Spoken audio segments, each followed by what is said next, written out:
สบายดีทุกคนเนาะมากัมพูเชียกะมาลอง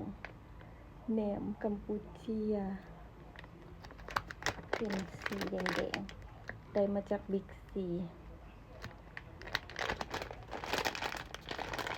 เด็กแกะ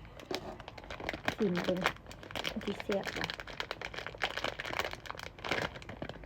หน้าตามันน้อยๆแบบนี้เลยอยู่ทางในมันจะมีตอนหมกเผ็ดนิดนึง